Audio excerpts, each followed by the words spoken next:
Olá, o Globo Ciência está no ar e prepare-se para um programa boêmio porque os próximos minutos serão dedicados a um dos casais mais badalados e brilhantes do século XX, Jean-Paul Sartre e Simone de Beauvoir. A boemia de Sartre e Simone podia ser conferida em reuniões animadíssimas em cafés de Paris com gente como Pablo Picasso, Pierre Brasseur, Jean Cocteau, entre tantos escritores, pintores, poetas, atores e diretores. E aí pensamos que lugar no Brasil poderia transpor aquele espírito contestador, que lugar poderia reunir os intelectuais da atual geração. E foi assim que chegamos a Lapa, centro do Rio de Janeiro, lugar conhecido pela sua boemia e por rodas de samba animadíssimas. E você é o meu convidado especial do programa de hoje. Fique comigo.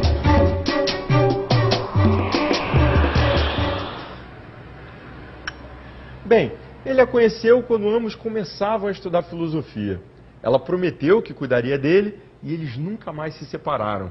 Juntos, Jean-Paul Sartre e Simone de Beauvoir formaram um dos casais mais famosos da história. Comprometidos em uma relação aberta, eles abriram mão de lar e filhos para se dedicarem à filosofia e à literatura. Individualmente, eles foram grandiosos.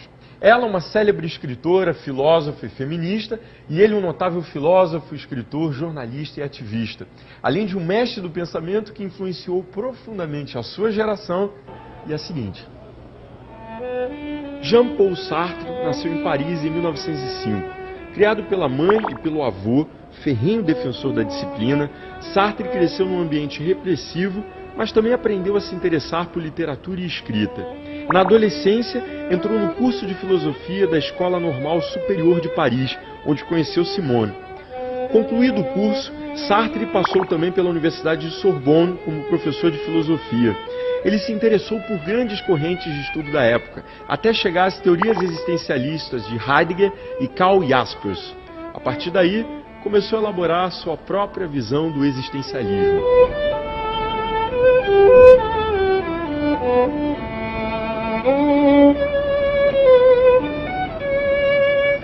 O existencialismo, eis o movimento filosófico que tornou nosso personagem célebre e que foi seguido fielmente por sua não fiel, mas leal companheira. Inquieto e contestador, Sartre desconstruiu tudo o que se conhecia na área. Divergiu de Descartes, achou Kant inadequado, definiu Hegel como burguês, chegou até a se interessar por Freud, mas depois discordou da autonomia da mente negada pela psicanálise. Finalmente, influenciado pela fenomenologia de Husserl, Sartre enveredou pelo terreno social, julgando ter encontrado uma filosofia que levasse em consideração a liberdade do indivíduo, entendendo-o como produto produtor do mundo em que vive. Era o existencialismo, um movimento filosófico que teve grande influência na cultura europeia de meados do século XX. Bem, eu estou aqui na companhia da Carolina Mendes Campos, ela é doutoranda em psicologia e a gente vai ter um bate-papo sobre a filosofia de Sartre. Carol, tudo bem? Tudo bom, Alexandre? Sartre, ele teve grande influência do pensamento de Husserl, né? E a partir daí, ele foi contra várias, as principais correntes daquela época. Sim. O que foi a fenomenologia de Husserl e o que foi o existencialismo de Sartre? Queria que você explicasse pra gente. Ok, então, Alexandre, acho que para a gente começar a conversar, é legal relembrar um encontro que Sartre teve com um amigo recém-chegado de Berlim e Simone de Beauvoir estava presente num café em Paris. Nesse encontro, esse amigo, chamava Aron, virou para o Sartre e disse: meu amigo, se tu és fenomenólogo, você pode falar desse coquetel e isso ser filosofia. E segundo a Simone de Beauvoir, o Sartre empalideceu de emoção, porque era justamente isso que ele buscava, fazer uma filosofia com os pés no chão, uma filosofia concreta, botar aquelas abstrações filosóficas aqui no chão, na vida, na existência, onde ela acontece. Falar do dia a dia, do garçom. Exatamente, por isso que as suas obras filosóficas, consideradas filosóficas, elas são todas recheadas de exemplos cotidianos. É um garçom no café, é um encontro com um amigo que eu marco num bar, né? É uma caminhada que eu faço, e por isso as pessoas se identificam muito quando leem a filosofia do Sartre. É a filosofia com os pés no chão. Exatamente, podemos chamar assim, a filosofia com os pés no chão. Era esse um dos grandes intuitos que ele tinha. E o existencialismo, esse termo, explica pra gente. Então, esse termo, ele foi cunhado principalmente pela imprensa francesa, naquela época do pós-guerra, década de 40, principalmente depois de 45, quando era um boom de Sartre na França. Todo mundo lia Sartre, e essa moda sartreana, ela pegou muito também porque Sartre, ele era um escritor muito versátil, então ele escrevia para teatro, para cinema, romances, muito ligado à literatura. Aí, então, a imprensa começou a se referir a ele por esse nome, o existencialista, o existencialismo de Sartre. Sartre dizia: a existência precede a essência. O que ele queria dizer com isso? E a ideia de que primeiro o homem existe, ele acontece no mundo, não existe uma essência prévia, não existe uma natureza humana. Isso tudo para o Sartre é tardio, é construído a posteriori. Primeiro o homem existe, a existência precede a essência, ele acontece nesse mundo que é o dele e posteriormente ele vai caminhar para uma busca de construir algo que ele possa se identificar. Então, no caso, seria essa essência, a própria ideia de ego, né? Tudo aquilo que permita a ele encontrar um certo norteador, que é o que o homem busca. Porque o homem sartreano, marcado por essa condição de existir, ele é entendido pelo Sartre como um homem que é liberdade. Isso implica em dizer o quê? Que o homem é marcado por uma falta de ser, por um nada de ser, por uma abertura para esse mundo e que nada justifica, garante, explica, aponta uma direção para esse homem. Então, nesse sentido, a liberdade sartreana não é uma liberdade gostosa, de que eu posso fazer o que eu quero. É uma liberdade que soa como uma condenação, ele afirma isso. Somos condenados a ser livres. Para alguns, o existencialismo de Sartre parecia pessimista e até mesmo cruel, ao colocar o ser humano sozinho e abandonado. Por outro lado, ele mostra um homem independente, responsável pelo seu futuro e com autonomia para decidir segundo sua própria vontade. Cruel ou independente? O que seria o existencialismo de Sartre para você? E foi essa mesma pergunta que eu fiz para essa galera aqui. São todos estudantes de filosofia da UERJ e eles já estavam aqui curtindo um samba no centro do Rio. Vou apresentá-los. Ana Flávia, o Eduardo e o Ivan. Sejam todos bem-vindos ao programa de hoje. E aí, o que vocês acham? Cruel ou independente? Independente porque ele torna o homem responsável por toda a sua vida e o seu destino, passado, presente e futuro. Cruel porque o homem é responsável por todas as suas ações no mundo. E ele ainda diz que toda escolha feita pelo indivíduo é a melhor escolha possível, deixando mais independente ainda. Muito bem, eu tenho um desafio a propor para vocês. Vocês vão ter que criar uma letra de música onde vocês expliquem o existencialismo de Sartre. Tá? Vai sair daqui um samba existencial. Vocês topam? Claro. Vocês vão contar com essa galera aqui, ó. Pediu pra parar, parou. É isso aí. Vou apresentar pra vocês. No cavaquinho, Leandro Samurai. Regina Café, percussão. No tamborim, o cantor e compositor Bira da Vila, e não da Vila Isabel, da Vila São Luís, município de Duque de Caxias. E para fechar o quarteto, Rafael Lobo, violão e voz. Sintam-se apresentados. Mãos e ouvidos à obra, e eu quero um samba bem criativo pra gente, ok? Eu reencontro vocês no final do programa, tá certo? Boa sorte.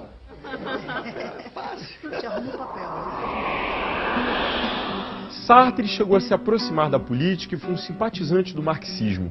O tema fez com que o nosso personagem desse atenção aos problemas do terceiro mundo. No início dos anos 60, Sartre e Simone de Beauvoir viajaram para Cuba e vieram também ao Brasil, onde ficaram por 2 meses ciceroneados pelo escritor Jorge Amado. O casal deu entrevistas, fez palestras em universidades, visitou uma favela carioca e um terreiro de candomblé em Salvador. Em 1964, Sartre ganhou o Prêmio Nobel de Literatura, mas rejeitou o reconhecimento, dizendo que não acreditava em juízes e seus julgamentos. Os anos seguintes foram marcados por problemas de saúde derivados do uso prolongado de psicodélicos para manter-se ligado em seus estudos e livros. Acompanhado por Simone, Sartre foi ficando cada vez mais debilitado até falecer em 1980, aos 74 anos. No próximo bloco, a vida e a obra de Simone de Beauvoir e um samba existencial criado especialmente para o Globo Ciência. Não sai daí não que a gente volta já já.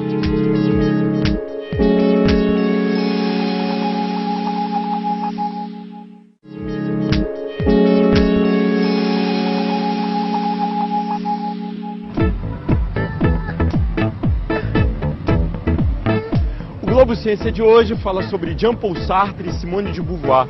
o casal de intelectuais mais famoso da história da filosofia. No primeiro bloco, conhecemos o existencialismo, movimento que tornou Sartre conhecido na França e teve repercussão no mundo inteiro. E agora chegou a hora de sermos apresentados à grande escritora Simone de Beauvoir, que foi mais do que a companheira de Sartre em toda a vida. Ela tinha o nome de princesa, Simone Lucie Ernestine Marie Bertrand de Beauvoir, e nasceu na Paris de 1908, numa família tradicional e aristocrata. Mas tudo que Simone não era snob. Na escola, já começou a desenvolver o desprezo às pessoas que só se preocupavam com dinheiro, e tornou-se questionadora em relação ao mundo. E em 1929, formou-se em filosofia no mesmo curso onde conheceu Sartre. Mesmo determinada a ser escritora, a filósofa passou a dar aulas para sobreviver e, anos depois, como desejava, conseguiu dedicar-se exclusivamente à literatura. Em seus livros, Beauvoir expunha o mundo que a cercava, contando histórias vividas por ela e por Sartre ou por amigos. A vida boêmia do grupo de intelectuais chamava a atenção da sociedade da época. Os personagens de Beauvoir, como na vida real, não se sujeitavam a convenções. Eles viviam segundo as suas próprias regras, como as que Beauvoir e Sartre estabeleceram para si. Uma relação leal, mais aberta, em que a verdade valia mais do que a fidelidade e a monogamia. Simone de Beauvoir não ficou à sombra de Sartre. Além de desenvolver destacados trabalhos sobre o feminismo e uma Europa que não esperava por ideias tão contestadoras, ela teve muita importância também como filósofa. Para entender um pouco mais sobre a obra de Simone de Beauvoir, eu vou começar com a doutora em filosofia, Márcia Regina Viana. Seja bem-vinda, Márcia. Obrigada. É o seguinte, gente, Beauvoir utilizava narrativas literárias para introduzir e discutir conceitos filosóficos. Como é que ela fazia isso exatamente? Eu queria que você citasse exemplos de obras, né, onde a gente visse isso. Então, é uma característica da obra de Simone de Beauvoir. Inclusive, até isso se confunde, né, quando a gente foca a obra de Simone de Beauvoir, se ela é filósofa ou se ela é escritora, porque ela escreveu muitos romances. Então, a obra dela, assim como tem alguns ensaios específicos em filosofia, né, como é a Moral de l'ambiguïté, né, traduzido para o português por Uma Moral da Ambiguidade, o próprio Tratado sobre o Feminismo, que foi a obra O Segundo Sexo, em 2 volumes, ela também tem romances, né, e nesses romances ela reproduz situações reais, né, apesar de ficções, situações possíveis de acontecerem na realidade, e nessas situações ela coloca os conflitos existenciais que ela quer focar, que ela quer discutir como conceituação filosófica. Ela foi fiel a Sartre em relação às ideias filosóficas? Eu penso que sim. Há uma discussão que alguns romances dela, o próprio A Convidada, serviu de discussão, né, para que ele escrevesse o Ser e o Nada, né, que é a grande obra, né, um tratado filosófico que o Sartre escreveu. Inclusive, eles são do mesmo ano, os dois são publicados em 1943. Então, eles trocaram muito, né, eles conversavam, eles eram os verdadeiros intérpretes um do outro. São os companheiros, né, de conceituações, de discussões filosóficas, eles se completavam muito. Eu diria que Sartre e Simone de Beauvoir é o casal mais fiel que eu já vi, porque eles eram o amor verdadeiro, né? O amor, o respeito, o reconhecimento, a reciprocidade. Os dois se cuidaram, né? O Sartre morreu em 1980, ela em 1986, e até o fim da vida do Sartre, ela ficou ali do lado dele. Tem coisa mais fiel do que isso?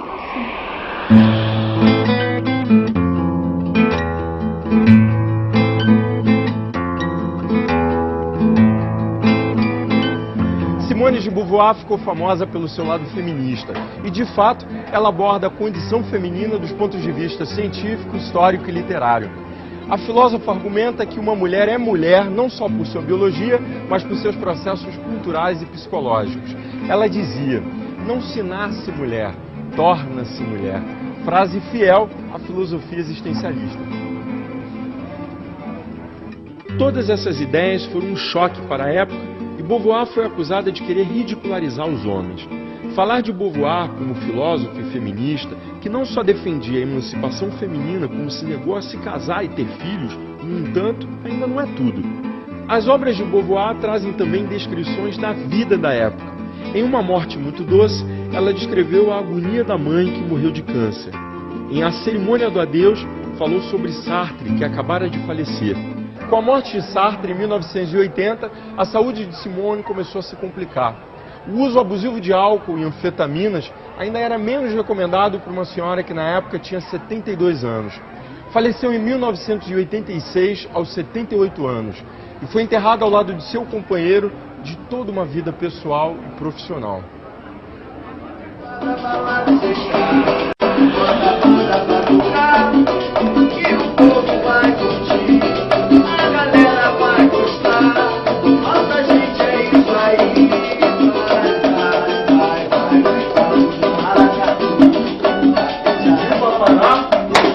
É isso aí, gente. Eu já vi que a galera tá enturmada aí, né? Esse é o samba? Não, esse é o daqui e o de lá, o samba que eu fiz com o Serginho Meriti. Estávamos esperando você pra gente poder cantar o samba, né? E me diz uma coisa, como é que foi feita essa composição? Vocês rabiscaram no papel, cada um versou, como é que foi? Pois é, compor um samba precisa de energia, né? E a galera trouxe aqui a ideia, trouxe tudo escrito, né? E aí nós compusemos o samba, tentamos colocar a nossa experiência musical na letra que eles trouxeram. E que elementos que vocês utilizaram da filosofia de Beauvoir e de Sartre para compor o samba? O que Sartre trabalhou durante a vida, em toda a produção filosófica dele, ele se preocupou muito em tentar dizer o que é o homem, qual é a sua essência, a essência das coisas, qual a diferença entre a essência do homem e das coisas, a liberdade, o que limita a liberdade do homem e a relação que essas coisas têm, né? O homem, as coisas e como ele molda o mundo através da sua liberdade e consciência. Sabe que eu tô curioso? E a galera de casa também. Então, olha, com vocês, o samba existencial criado exclusivamente aqui pro Globo Ciência. Mandam ver.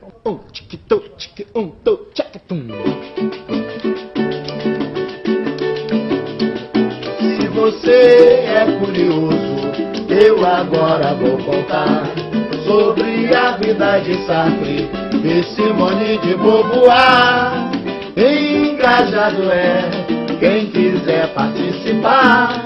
Mora na filosofia, ô Maria vem morar.